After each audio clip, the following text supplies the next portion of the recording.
Recording in progress. Welcome to the City Council special meeting this Monday evening, February 23rd. City Clerk, please call the roll. Certainly, Mayor Lorraine. Councilmember Newsom. Here. Councilmember Svirko-Kaditsky. Here. Councilmember Nash. Here.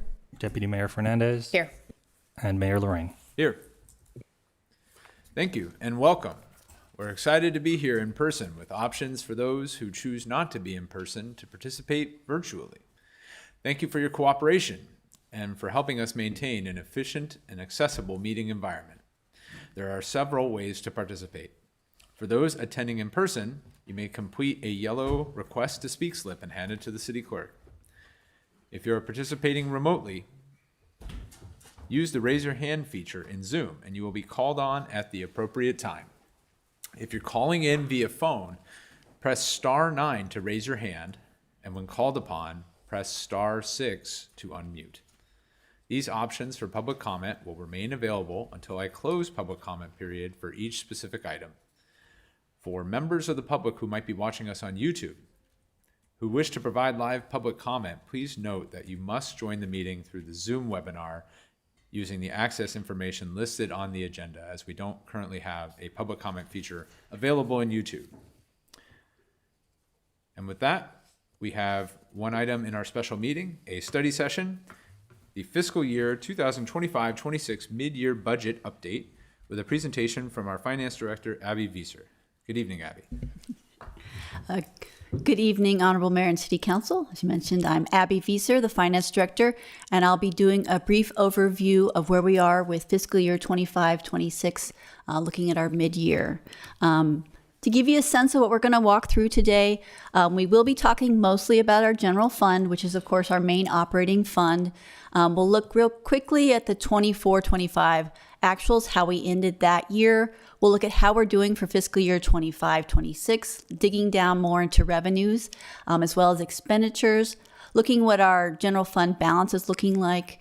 We'll give an update on where we are with our financial sustainability plan, and we'll also take a look at the sewer fund to see where that main enterprise fund, how that's doing at this mid-year.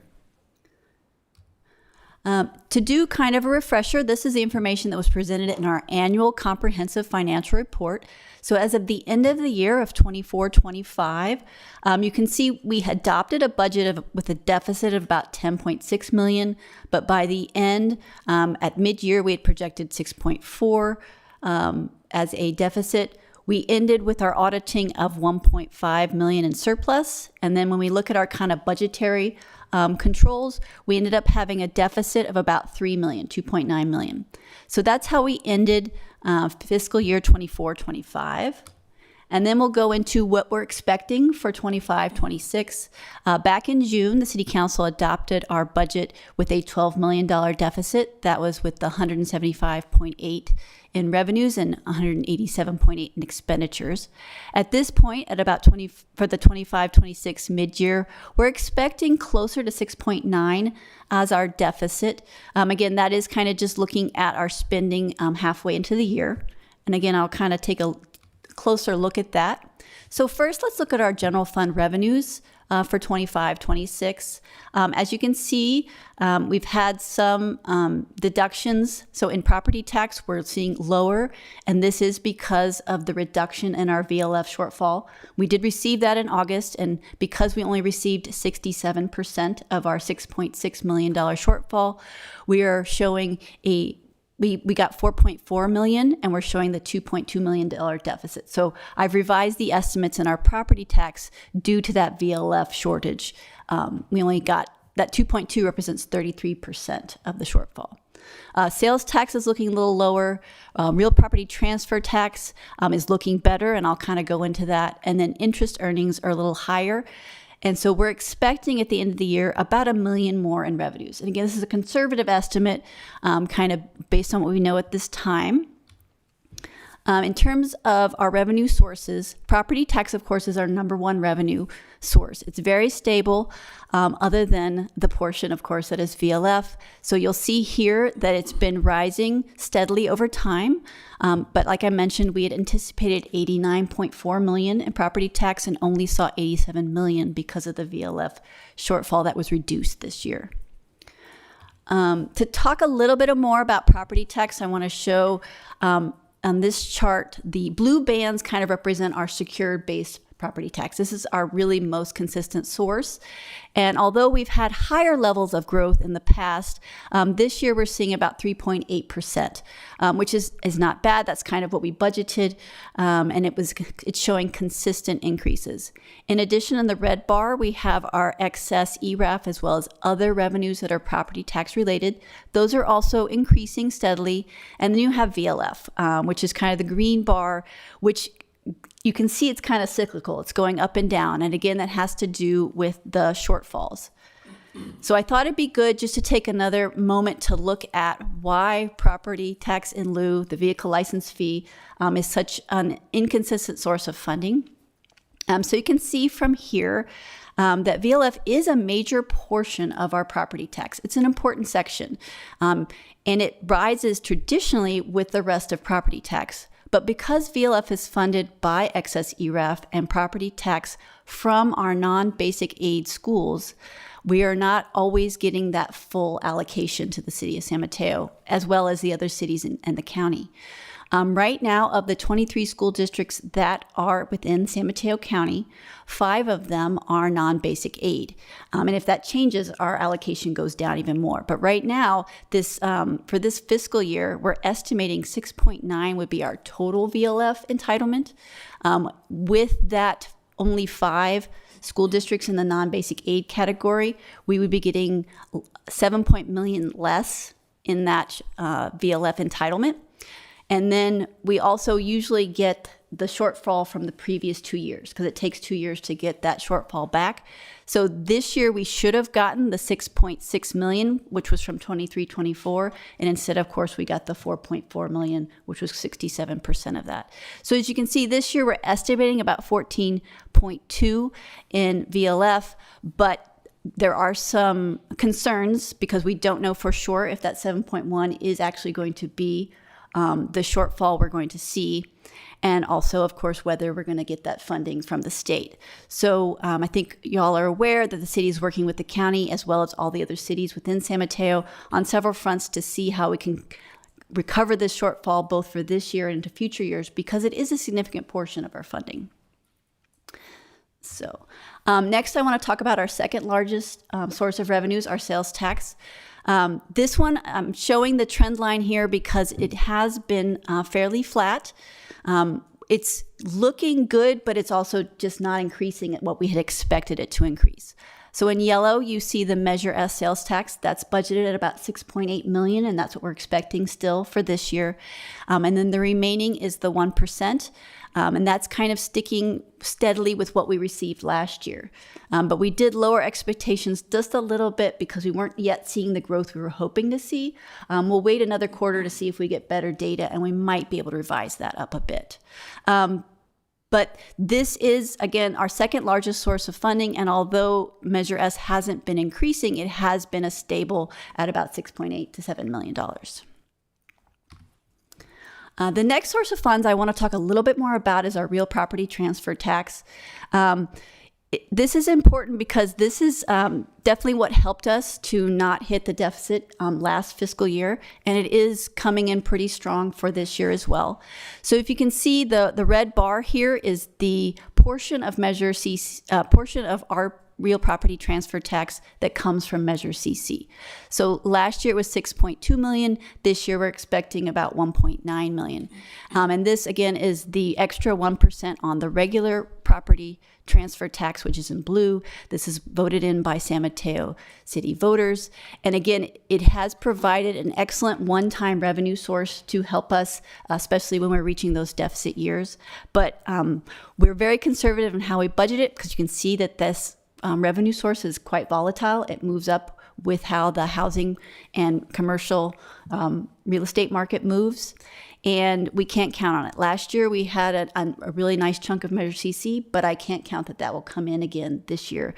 So I've moved that up to about 11 million in our budget, so that's up a bit, and so is helping to offset our losses in property tax.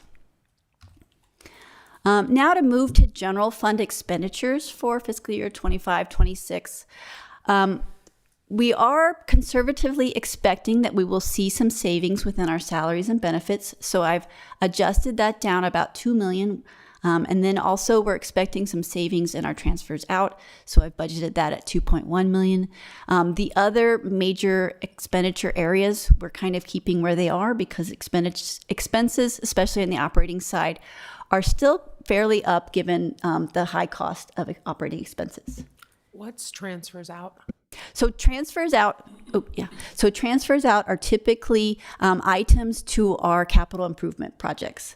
And so it's budgeted items, but if they don't, so for Measure S example, we don't move it out until the projects are spent. So we don't, some funds we move right into our capital spending, but Measure S we don't. So if we still have Measure S at the end of the year, then that's still in our general fund bank, basically. So that's what that represents. So this one, as you can see, I'm estimating a savings at the end of the year to be expenditures closer to $183.7 million. And then again, just to refresh, that then leads us into expecting about a $6.9 million deficit as at the end of this year if we kind of realize the savings and that the revenue comes in as expected. Let's see. One thing I wanted to share kind of as we're looking at that is kind of our general fund trends. This is what it looks like with our operating expenses in green, our contributions to the CIP, those transfers out in purple. And then we have kind of this revenue line item that is fairly flat this year.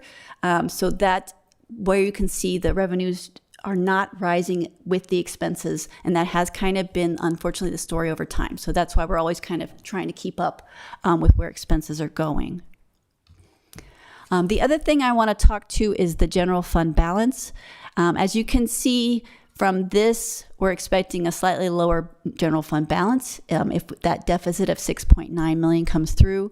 The good news is, though, at the end of 24-25, we ended that fiscal year with $119.5 million in our general fund reserve.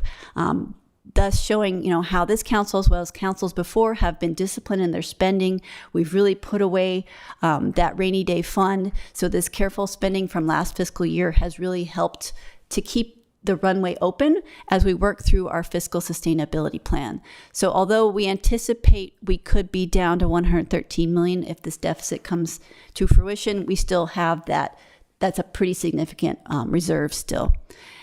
So talking through then what is going on with the fiscal sustainability plan, because we are trying to make headway in that, given that we know this deficit spending the deficits are still out in the next couple of fiscal years.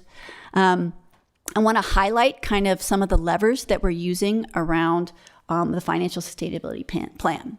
The first one, of course, is expenditure control. That is an important one. The city, all the different departments are kind of looking at belt tightening and where we can be efficient in our spending and save money. So within that category, we have about 8 frozen positions within the city right now that we're holding from recruitments, and that's saving us funding. We also are trying our best to charge to capital projects where it makes sense, as well as move funding out of the general fund where it makes sense. We've been looking at benefit savings, so we've moved some of the charges from the workers' comp out of the general fund because that fund has a healthy balance right now. So we think we can go a year or two or maybe even 3 without charging quite as much as we've been charging. And with operating budget savings, we've been also looking to see where we can cut corners, make new agreements, and save money. Right now, we're estimating that that's about $3.2 million in savings if we reach those goals. I've been more conservative in what I put forward in my end-of-year estimate, but that's what we're shooting for in terms of how we're looking to save money within the departments. At the same time, we have looked at the other levers. We are looking at revenue enhancements. Of course, the council has asked us to look into the sales tax measure, so we're doing more research on that and doing some education. We're looking at revenue agreements where we can to bring in more revenue, as we did with the downtown parking. We're looking at cost recovery and cost allocation. Parks and Recreation updated their cost recovery plan for their fees last year, and so this year, their revenues are coming in higher because those new fees were put in place before this fiscal year. We'll be doing a citywide cost allocation through the finance department to make sure that general fund costs are being properly allocated. In addition, we're pursuing grant opportunities. As you know, we have the contract with the grants coordinator, and we've been successful with several grants recently. The 20 million grant that we received for the Fashion Island Boulevard project, as well as the $1.2 million grant for Lakeshore Community Daycare Center and the $0.55 million grant for the Real-Time Information Center. So those are all projects that are moving forward on grants. And then we also have economic development. The City Council recently adopted that work plan for the next 3 years. And we're looking at items to expand and diversify revenues through that economic development work plan. An example would be the billboard policies that'll be coming to the council in another month or two. So these, again, are the kind of levers that we continue to work on in order to kind of reduce our expenditures and improve the revenues within our financial sustainability plan. And then the next thing I want to talk about before we finish is the sewer fund. This, of course, is the city's main enterprise fund. And I wanted to give you an update on where that is. This is, again, based on all the customers within the sewer fund enterprise. So the mid-year projection for their revenues is we're estimating about $96.3 million in revenues for them. That is a little bit of an increase from what we've budgeted at the beginning of the year. At the same time, we do anticipate seeing some savings due to salary vacancies. So we're estimating expenditures at about $62.8 million. CIP expenditures were amended, and they're looking to be the same right now at 31.4. And then that gets us to an unrestricted fund balance of about $304 million. This is not unexpected. There's a couple of things that have been added to our reserve. For example, in last fiscal year and then also in this fiscal year, we are now seeing the state revolving loan funds come in. And so that is a big infusion of cash that is coming to reimburse us for our clean water program expenditures. So that has boosted our unrestricted fund balance. And at the same time, this fund balance is really going to help us maintain ongoing operations of the sewer fund. It's going to help cover future CIP. And it's also going to provide the robust debt coverage ratio that we need to maintain given the amount of financing that we will be paying for the clean water program improvements that were conducted. So this is a good balance to see in terms of for our sewer enterprise fund. Then finally, just to give you an overview of what we'll be doing on the budget process right now, we're working on the 2-year budget for fiscal year 26-28. Departments have submitted their operating budget. We're working on the personnel costs. And so we'll be prepared for a budget study session on the operating budget on April 20th. We'll be also bringing a preview of the capital improvement 5-year plan at that meeting. Then we'll have our first hearing on the budget on June 1st. That'll be our 26-28 proposed budget. And then at June 15th will be the second scheduled public hearing for the 26-28 budget adoption. Oh, and then the other thing that will be coming forward is we are doing some mid-year fiscal year 25-26 CIP adjustments. So it's only capital projects, but we'll be bringing that most likely at the March 16th City Council meeting. That'll be a consent item. And with that, if there's any additional questions, I'm here for those questions. Thank you very much. This time we'll start with public comment. If anyone in the room has public comment, they can give a yellow request to speak slip to the city clerk. City clerk, can you please tally how many speakers you have? Mayor Lorraine, we have one request to speak, and that is in our virtual environment. Our one and only speaker will be Thomas Morgan, and we'll set the timer at 3 minutes. Thomas, please go ahead and unmute your mic. Good evening. Thank you for the opportunity to speak. I was just doing a search of the internet and not too long ago, and I came across the state controller's report that indicated the controller had miscalculated the excess ERAF over a multi-year period. So I was just wondering if we're done, if that's completely flushed itself out, or if we still have any impacts from that. Thank you. Thank you. Mayor Lorraine, that concludes public comment. Thank you very much. I think I might just check with Director Vieser to see if you happen to have any response to public comment. I mean, I think my response is right now, we haven't gotten anything from the county saying that our excess ERAF is going to be different than budgeted. That our most recent communication from the county was very in target, in line with our estimates. So if there's additional communications, I haven't had any in that front. Thank you. At this time, I would like to ask my fellow council members if they have questions or comments. Councilmember Diaz-Nash, please go ahead. Thank you through the mayor, and thank you, Director Vieser. That was clear and understandable, and well done very quickly. So thank you very much to you and your team. Just a couple of questions. One for the public. Why is VLF categorized under property tax? Just, you're clear and concise as always, yes. So let's see. I'm trying to think. I mean, yes, there's quite a backtracking that we could go through to say why VLF is part of property tax. But in general, this, I'm trying to think what's the best way to describe this.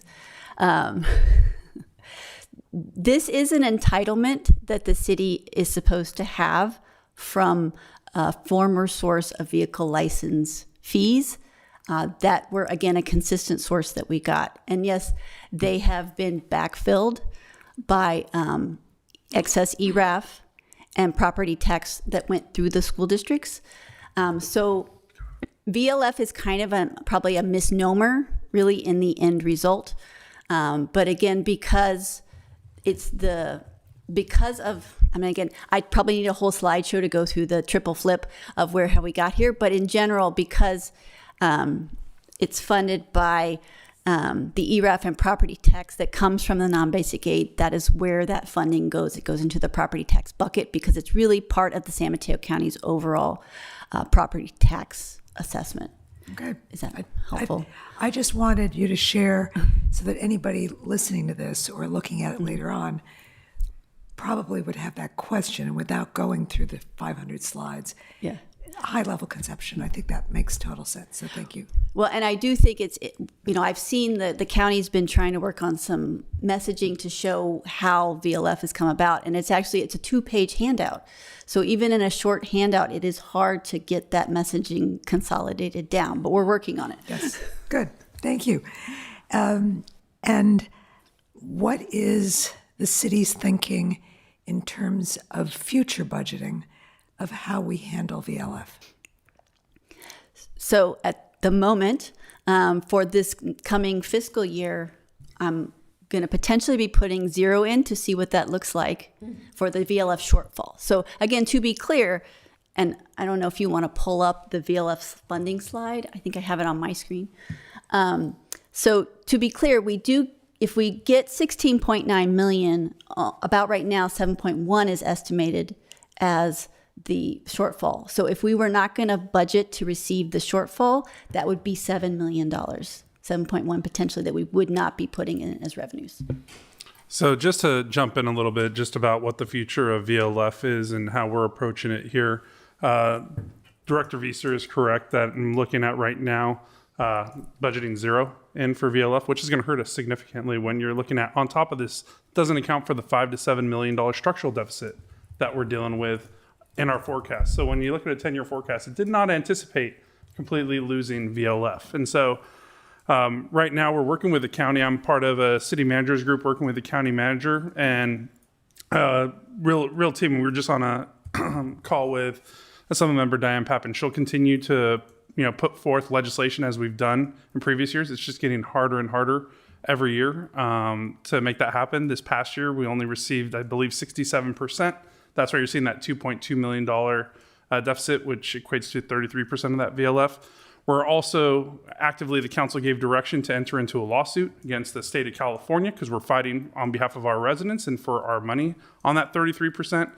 And with that, the Department of Finance, and how things shake out, and I'm not going to get out ahead of my wheels here with my city attorney right next to me, but, we'll be working through that. So that's a long-winded way of saying we're going to be, looking at zero, but hopefully something can come in with our annual legislation or budget approval process. Hopefully some of the Member Pappin and Senator Becker and our San Mateo contingent up in the state can make something happen again this upcoming year. But honestly, it's not something that we can depend on, as you're seeing. And it is a true threat. And this is an existential threat for us. And the county will say it too if you talk to our county manager overall. And we are the largest city in the county. Therefore, we have the largest piece of VLF amongst any of the 20 cities.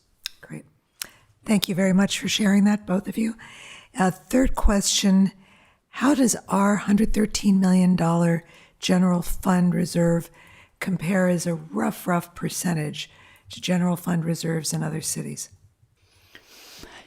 I don't know off the top of my head kind of what other cities are looking at in their general fund reserve, but I would say it's very healthy for us. I mean, if you think about when we went through the general fund reserve policy update, we talked about the different components that we had within that. And if you put, like most people for the kind of the emergency fund, they have like 25% of expenditures set aside. And we have that. And we were able to put aside the $25 million in capital. So if you look at that $113 million figure, it includes that $25 million in CIP reserve that we put aside. It includes a 25% reserve. It also includes a 25% contingency reserve. So we have a couple of different buckets, and a lot of cities have a target of just that 25% target. So I do think that we're doing well and that we have several buckets that we can use to stabilize against different things. So just to jump in a little further on our reserve policy as you guys approved. And so we have a pension stabilization reserve. We have also the budget and contingency reserve. So there's all pieces. It's not, we look at the total and we're looking at 113 million, but it's actually broken up into bits and pieces of our overall reserve policy itself. So it's not just a stack of just, the dollars as just overall reserve. You've been very deliberate in making sure that there's specific amounts set aside for specific rainy day issues, and we're having to tap into those. We are in rainy days right now, and so we're having to tap into that currently. Depending on how financial markets look on the outlook in the future, we've been lucky right now the last couple of years with CalPERS on our pension that they've had really good positive returns. The minute we go and below, I think it's about the 6.5%, right? I think is 6.8% reserve. The city has to fill that difference in that pot of money. And so that's where having that $10 million will help us to be able to bear that burden in the future as well. Thank you. And I think that's a great example for the public of how one number does not tell the story and how we're really prepared for contingencies of many, many different natures. And then my final question is, the city is putting a lot more emphasis on streamlining processes, using technology to reduce costs or improve return to residents. Could we see that eventually could turn into savings that we could actually book? Or is that just something that we're going to try and be as efficient as we possibly can be and see what happens? I mean, I think there's a couple of different ways we can look at that. I do think the efficiencies can help us save money in the long run, but more likely it will help allow folks to spend their time on higher value activities that will get to more things that potentially we haven't gotten to before. But again, I think it depends on which technologies that we're talking about. But in terms of overall, I think it's hard to blanket statement it, right?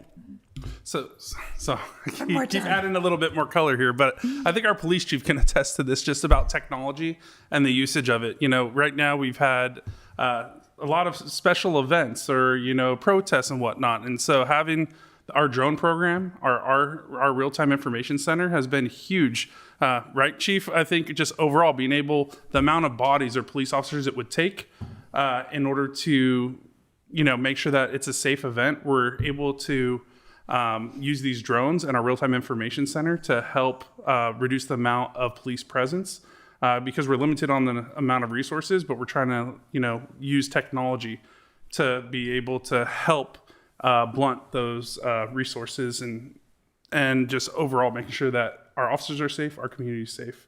Or even AI report writing. I know that's something that we're working on too. And so that allows our police officers to be out on the street more. They're still got to review all these reports, but it still helps reduce time so that we have the officers out there not having to utilize as many officers downtime at the station, having to write these reports and being out there and policing our community. Right. And I think that kind of messaging is going to be really important to continue to share with the public as we move forward. So thank you very much for the clear, concise answers. Thank you. Anyone else have? I do. Deputy Mayor Nicole Fernandez. Thank you. To the city manager, can you talk a little bit? Oh, turn the mic on. Hi, to the city manager.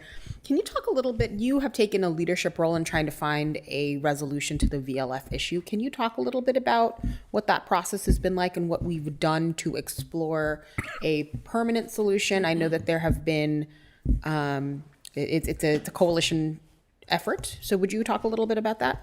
Yeah, so part of VLF committee of basically the county and city managers. And so we meet every month actually, and we've been meeting even more frequently. And I know that the county is really working to put together a great team to really advocate on the county's behalf and all us 20 cities as well. Because the county, 70 million is their impact. We're 7 million, so just on top of that. But what we're having to do is really put San Mateo County on the map, the cities of San Mateo. And so we're also going to have to articulate, what does that mean for us if we don't get that 7 million overall? And so with that right now, the call to action from the county is to ask all the cities to kind of start putting together what those plans would be if that money does not come through in the future. And so we're working on that, but there's also advocacy, lobbying efforts from the political side of things to the governor's office, but also just bringing greater awareness to this VLF issue and the funding shortfalls that all 20 cities in the county are going to experience. Thank you. And I know that you've been hard at work in taking a leadership role on that solution, potential solution. So I'm grateful for your leadership, Alex. I also just want to make sure that we highlight for this that in some ways this is a narrative issue in the fact that San Mateo County, I mean, this is a crux of the budget challenges that we have is the fact that we're not getting this VLF money. We're in a unique situation where we're I think one of 3 counties who has this problem, but we're really the most urban county that really is seeing the full effects of this. Is that right? Yes, the only other 2 counties are Mono and Alpine, which are very small counties, and so we are the largest county experiencing this. But there are a couple other counties that on the horizon, as the property. The assessed value of the properties and more schools go from non-basic aid to basic aid, you're going to start seeing these impacts. But we're kind of singled out right now because no other county is really experiencing this issue. And so that's why we're continually trying to raise awareness of this issue. Right. Thank you very much. And the other sort of crux in us receiving the reimbursement, and again, just to highlight for where we are politically as a city and county, is that previously we've had budget chairs from San Mateo County for both budget committees that would usually allow this to go into the draft documents for the legislature. Is that right, Alex? You had Phil Ting on the assembly side. We had friendly legislators that would look to this issue. And with the changes in leadership recently, in some ways we've lost that friendly immediacy. Is that That's my accurate?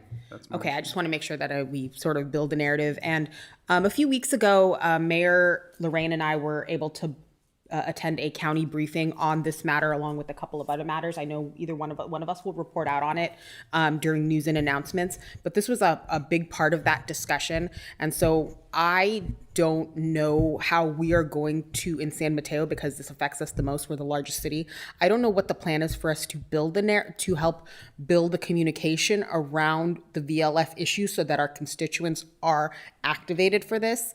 But I would like us to take action on that point, whether it's a letter, a subcommittee, something that where we're pulling in our new communications director, community engagement director. But this is a job one in my mind. Thank you. That's exactly what we're working on. Thank you both. Anyone else? Councilmember Through the Newsom. mayor, just a few follow-up questions. Thank you for your presentation. You were mentioning the real transfer tax is volatile. What are some of the volatilities, or what are some of the reasons why, for example, we saw such a large dip from 6.2 down to 1.9?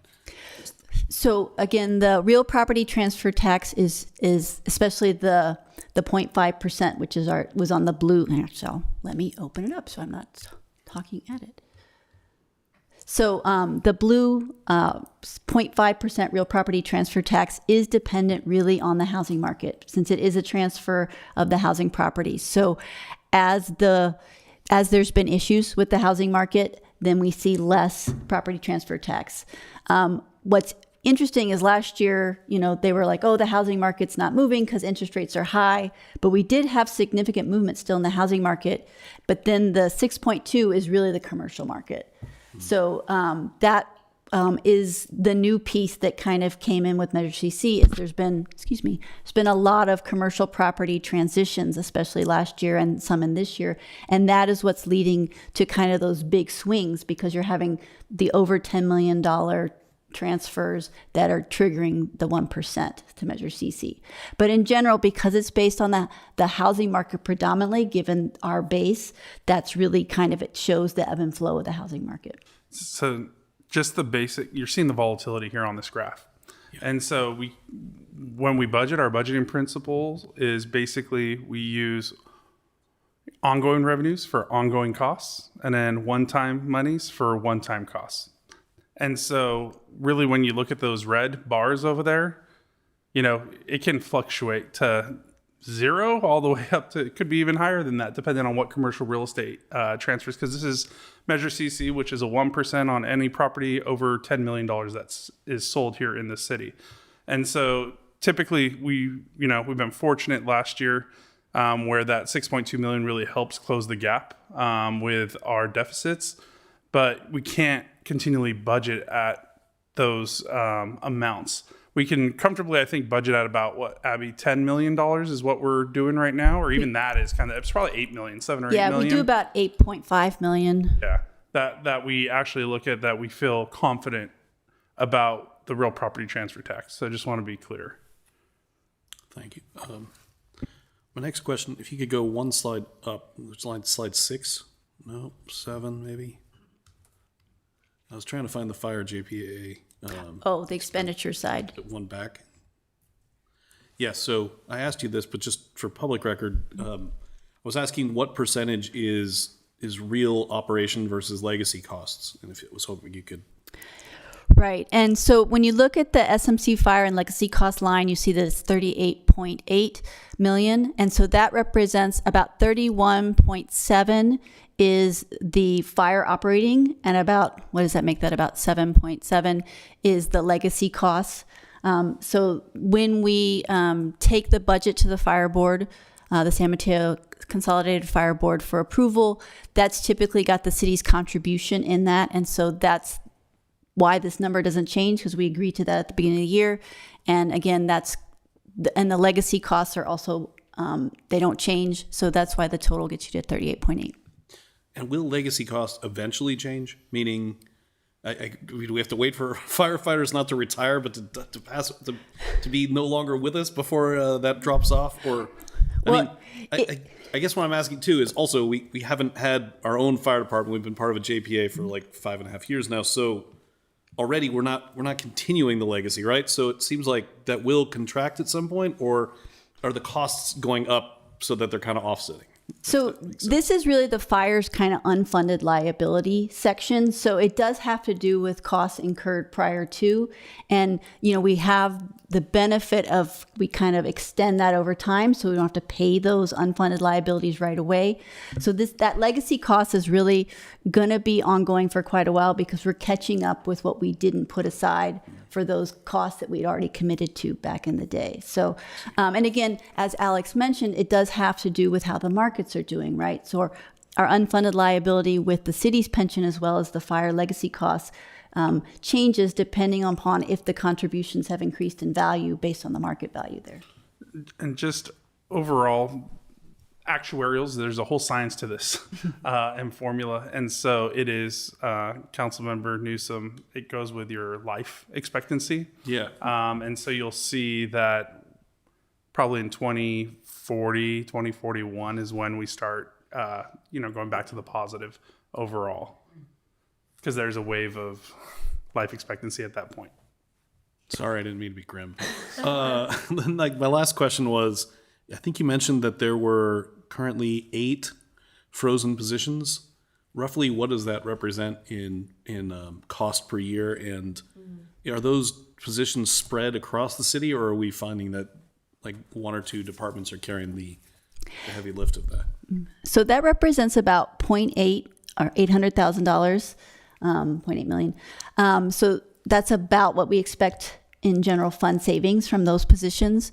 We have spread them out across a couple of different departments, Public Works, Parks and Recreation, Finance. So we're trying to, there's a couple others. So we're trying to spread them out, but it's really based on opportunity too. It's kind of when the right vacancy that can be held, that has general funding can be frozen. Is kind of how we're approaching it right now. Thank you. Thank you, Mr. Mayor. Of course, Councilmember Spivka could This question's probably for the city manager. If we don't get the VLF and we aren't able to pass something like a sales tax, what would happen? So what basically happens is that we're looking at, so right now our 10-year forecast, which typically includes 100% backfill of our VLF, we're at about a $5 to $7 million structural deficit. But then when you add the VLF, you're looking at $7 million, and that'll continually grow each year, even more so. So you're looking at just next year, if we're not able to get a revenue measure, we have our regular starting structural deficit. So you're looking between what, Abby, probably 14 million at least as a floor. Mm-hmm. And then that quickly, so that's where we say at least we have a runway, because, leadership from the council and from the administration of being able to, have reserves, we're able to float the next few years, but we have to work through that financial sustainability plan. And then just an idea to throw out there. Happy to do follow up, but the same way we have a JPA for fire, have we ever talked to other cities about doing something like that for maintenance or public works across cities? Since I've been here, or even in San Mateo County, I have not seen that model. Just because it seems like every city in the county has their own departments, but maybe there would be opportunities to collaborate or consolidate. All right, great presentation. Thank you very much. Yes, thank you very much, Director Wieser. And I appreciate the update. It is a bit sobering, but I'm glad to know that we are, putting multiple irons in the fire to see what we can do to project better going forward. We're not just putting all our eggs in one basket. I appreciate learning about some savings that we found and some other opportunities to consider revenue opportunities, including the billboard item you mentioned, which will be coming up soon. And I recommend everybody join us for the upcoming sessions beginning in April for the next budget to stay updated with where we are. And with that, I believe I will close the item